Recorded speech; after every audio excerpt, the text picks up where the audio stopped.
আসসালামু আলাইকুম, স্বাগতম জানাচ্ছি বিবিসি নিউজ আন্তর্জাতিক সংবাদে। শুরুতেই সংবাদ শিরোনাম, এরপর বিস্তারিত। থাইল্যান্ড কম্বোডিয়ার যুদ্ধবিরতি জোরদারে যুক্তরাষ্ট্রের সহায়তা ঘোষণা। ইরানে বিক্ষোভের জন্য যুক্তরাষ্ট্র ও ইসরায়েলকে দায়ী করলেন খামেনি। আবারও ভেনেজুয়েলার তেলবাহী ট্যাঙ্কার জব্দ করল যুক্তরাষ্ট্র। মোদি বললেন, স্যার, আমি কি আপনার সাথে দেখা করতে পারি? দর্শক, এতক্ষণ শুনছিলেন সংবাদ শিরোনাম। এখন বিস্তারিত। আপনি যদি ইসরায়েলের ধ্বংস চান এবং মুসলিমদের পাশে থাকেন, তাহলে ভিডিওতে লাইক করে চ্যানেলটি অবশ্যই সাবস্ক্রাইব করে দিবেন এবং আপনার মূল্যবান মতামত অবশ্যই কমেন্টে লিখে জানিয়ে দিবেন। এখন বিস্তারিত। থাইল্যান্ড কম্বোডিয়ার যুদ্ধবিরতি জোরদারে যুক্তরাষ্ট্রের সহায়তা ঘোষণা।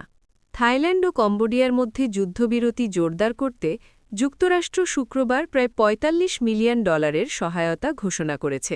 যুদ্ধবিরতি জোরদার করার উপায় নিয়ে আলোচনা করতে মার্কিন পররাষ্ট্র দপ্তরের পূর্ব এশিয়া বিষয়ক শীর্ষ কর্মকর্তা মাইকেল ডেসম্ব্রে থাইল্যান্ড ও কম্বোডিয়া সফর করছেন। প্রেসিডেন্ট ডোনাল্ড ট্রাম্প এই যুদ্ধবিরতিকে একটি সাফল্য হিসেবে তুলে ধরতে চাইছেন। ডেসম্ব্রে জানান, যুক্তরাষ্ট্র উভয় দেশকে মাদক পাচার ও সাইবার প্রতারণা দমনে সহায়তার জন্য $২০ মিলিয়ন দেবে। কম্বোডিয়া এসব বিষয়ে বড় উদ্বেগের কারণ হয়ে দাঁড়িয়েছে। তিনি আরও বলেন, সাম্প্রতিক সংঘর্ষে বাস্তুচ্যুত মানুষদের সহায়তায় যুক্তরাষ্ট্র $১৫ মিলিয়ন দেবে। এছাড়া মাইন অপসারণ কার্যক্রমে দেয়া হবে আরও $১০ মিলিয়ন। ডেসম্ব্রে বলেন, যুক্তরাষ্ট্র কম্বোডিয়া ও থাইল্যান্ড সরকারকে সহযোগিতা প্রদান চালিয়ে যাবে, যাতে কুয়ালালামপুর শান্তি চুক্তি বাস্তবায়িত হয় এবং জনগণ ও অঞ্চলের জন্য শান্তি, সমৃদ্ধি ও স্থিতিশীলতা ফিরে আসে। অক্টোবর মাসে ট্রাম্পের উপস্থিতিতে মালয়েশিয়ায় স্বাক্ষরিত চুক্তির কথা উল্লেখ করেন তিনি। ট্রাম্প তখন আসিয়ান আঞ্চলিক সংস্থার নেতৃত্ব দেন। ৩ সপ্তাহের লড়াইয়ের পর ২৭ ডিসেম্বর দুই পক্ষ যুদ্ধবিরতিতে পৌঁছায়। তবে গত মাসে আবার বড় ধরনের এক বিরোধ দেখা দেয়। কম্বোডিয়ার গোলাবর্ষণে থাই সৈন্য আহত হওয়ার এক ঘটনায় ব্যাংকক কম্বোডিয়া যুদ্ধবিরতি লঙ্ঘন করার অভিযোগ করে।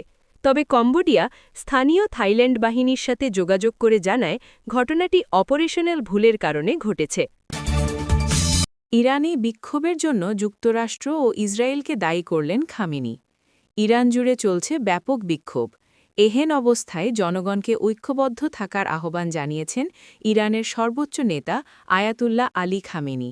একই সাথে এই বিক্ষোভের পেছনে যুক্তরাষ্ট্রসহ বিদেশি শত্রুদের ইন্ধন রয়েছে বলেও সতর্ক করেন তিনি।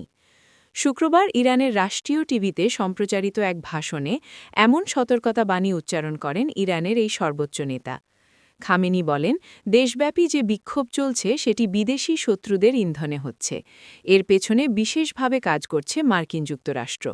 এ সময় তিনি এই অস্থিরতার সাথে জড়িতদের বিরুদ্ধে কঠোর পদক্ষেপ নেয়ারও হুমকি প্রদান করেন। তিনি আরও বলেন, বিক্ষোভকারীরা যুক্তরাষ্ট্রের ক্রীড়নক হিসেবে কাজ করছে, সেজন্য তারা জনসাধারণের সম্পত্তিতে আক্রমণ করছে। তাদের মনে রাখা উচিত যে তেহরান বিদেশি এজেন্টদের বিন্দু পরিমাণও সহ্য করবে না। একই সাথে ট্রাম্পের হাত ইরানিদের রক্তে রঞ্জিত বলেও অভিযোগ করেন তিনি। আল জাজিরার খবরে বলা হয়েছে, গত ২৮ ডিসেম্বর থেকে ইরানে বিক্ষোভ চলছে। এ সময় পরিস্থিতি নিয়ন্ত্রণে হিমশিম খেতে হচ্ছে তেহরানকে। এই বিক্ষোভে এখন পর্যন্ত কয়েক ডজন বিক্ষোভকারী নিহত হয়েছে। একই সাথে নিরাপত্তা বাহিনীর ৪ সদস্যের মৃত্যুর খবরও পাওয়া গেছে। আবারও ভেনেজুয়েলার তেলবাহী ট্যাঙ্কার জব্দ করল যুক্তরাষ্ট্র। দুটি তেলবাহী ট্যাঙ্কার জব্দের দুদিন পর আবারও ভেনেজুয়েলার তেলবাহী ট্যাঙ্কার জব্দ করল যুক্তরাষ্ট্র। দেশটির ওপর সৃষ্ট চাপ অব্যাহত রাখতেই ওয়াশিংটনের নিষেধাজ্ঞার আওতাভুক্ত জাহাজগুলোকে লক্ষ্য করে ক্যারিবীয় অঞ্চল থেকে ওই ট্যাঙ্কারটি জব্দ করা হয়। শুক্রবার ৯ জানুয়ারি যুক্তরাষ্ট্রের সামরিক বাহিনীর সাউদার্ন কমান্ডের এক বিবৃতিতে এ তথ্য জানানো হয়। ওয়াল স্ট্রিট জার্নালের প্রতিবেদন অনুযায়ী, রাশিয়ার তেল পরিবহনের কারণে ট্যাঙ্কারটি আগে থেকেই ওয়াশিংটনের নিষেধাজ্ঞার আওতায় ছিল। দুদিন আগেই যুক্তরাষ্ট্রের বাহিনী দুটি তেলবাহী ট্যাঙ্কার জব্দ করেছিল, যার মধ্যে রুশ পতাকাবাহী মারিনেরা নামে একটি তেলবাহী ট্যাঙ্কারও ছিল। ট্যাঙ্কারটি আগে বেলা 1 নামে পরিচিত ছিল। যুক্তরাষ্ট্রের বিচার বিভাগ জানায় উত্তর আটলান্টিকে জব্দ করা ওই জাহাজটির নাবিকদের বিরুদ্ধে কোস্ট গার্ডের নির্দেশ মানতে ব্যর্থ হওয়ার অভিযোগে তদন্ত চলছে এবং অভিযোগ দায়ের করা হবে। রাশিয়া এই জব্দকে আন্তর্জাতিক সামুদ্রিক আইনের চরম লঙ্ঘন বলে নিন্দা জানিয়েছে এবং যুক্তরাষ্ট্রকে জাহাজে থাকা নাবিকদের মুক্তি দিতে আহ্বান জানিয়েছে। মোদি বললেন, স্যার, আমি কি আপনার সাথে দেখা করতে পারি? বহুদিন ঝুলে থাকা অ্যাপাচে হেলিকপ্টার সরবরাহ ও শুল্ক ইস্যুতে ভারতের প্রধানমন্ত্রী নরেন্দ্র মোদীর সাথে সাক্ষাতের একটি স্মৃতি স্মরণ করে মার্কিন প্রেসিডেন্ট ডোনাল্ড ট্রাম্প বলেন, ভারত ৫ বছর ধরে অ্যাপাচে হেলিকপ্টার অর্ডার করেছিল, কিন্তু পাইনি। প্রধানমন্ত্রী মোদী আমার কাছে এলেন, বললেন, স্যার, আমি কি আপনার সাথে একটু দেখা করতে পারি? ট্রাম্পের দাবি, ভারতের প্রধানমন্ত্রীর সাথে তার ব্যক্তিগত সম্পর্ক খুবই ভালো। বুধবার ৭ জানুয়ারি ভারতীয় গণমাধ্যম দ্য ওয়ালের এক প্রতিবেদনে এই তথ্য নিশ্চিত করা হয়েছে। প্রতিবেদনে বলা হয়েছে, ভারতের সাথে প্রতিরক্ষা চুক্তি ও বাণিজ্যিক টানাপড়েন দুটি বিষয়কেই একসঙ্গে টেনে প্রধানমন্ত্রী নরেন্দ্র মোদীকে ঘিরে নতুন দাবি করলেন মার্কিন প্রেসিডেন্ট ডোনাল্ড ট্রাম্প। তার বক্তব্য, বহুদিন ঝুলে থাকা অ্যাপাচে হেলিকপ্টার সরবরাহ ও শুল্ক ইস্যুতে স্বয়ং মোদি তার সাথে দেখা করতে চেয়েছিলেন।